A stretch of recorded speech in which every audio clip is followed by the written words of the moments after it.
टीका केली। पुन्हा एकदा रायगड जिल्ह्यातला शिंदे सेनाविरुद्ध राष्ट्रवादी हा वाद उफाळून आला। आमचं खातं कधी या ठिकाणी आपण सांगितलेल्या आदेशाची अवहेलना करणार नाही आणि मी या गोष्टीची क्षमा मागतो। तटकरे साहेब, मला माहिती आहे तुम्हाला वेदना झाल्या आहेत। आदित्यताई गोगावले साहेब दळवीजी आपल्याला वेदना झाल्या आहेत, कारण आमच्या प्रांताने फक्त पत्रिका दिली। मी जिल्हाधिकाऱ्याला विनंती केली होती की आपण सर्व लोकप्रतिनिधीला या ठिकाणी फोन केले पाहिजे, पण त्या ठिकाणी ते फोन राहून गेलेत।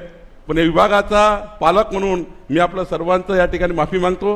गोगावले साहेब, तटकरे ताई, सर्वांचा या ठिकाणी मी माफी मागतो। सत्तेचा समान वाटप तिघांना आम्ही 33% वाटप केल्यानंतर हे महाशय चिडले आणि त्यांच्यावरती, आणि त्याचा राग त्याग व्यक्त करताना या कार्यक्रमामध्ये मी कसा व्यत्यय आणता येईल अशा पद्धतीची परिभाषा त्यांनी त्यांच्या परिभाषणामध्ये केली। आणि मग महसूल मंत्र्यांनी त्याच्यात माफी मागण्याचा प्रयत्न केला। हे तटकरे सारख्या माणसाला शोभनीय अजिबात नाही आहे। अनेक वेळा ते मंत्री राहिलेत, खासदार राहिलेत, असं असताना अशा कार्यक्रमाचा प्रोटोकॉल त्यांना माहीत नसावा, हे रायगडवासियांचं दुर्दैव निश्चित आहे।